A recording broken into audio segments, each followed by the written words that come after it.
الثقافة والهوية العربية دلوقتي. أنا نفسي عندي بعض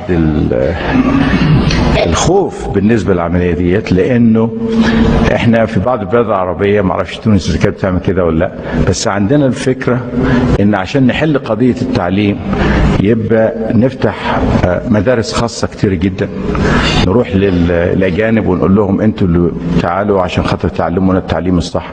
وبالتالي في بلاد كتيرة جدا من البلاد العربية بتلاقي المدرسة الألمانية والمدرسة الإنجليزية والمدرسة المش عارف إيه والأمريكية وغيره. ده أنا بسميه إنك بتعمل دويليات، يعني في دويليات كده فطبعا بتولد ثقافة جديدة جدا.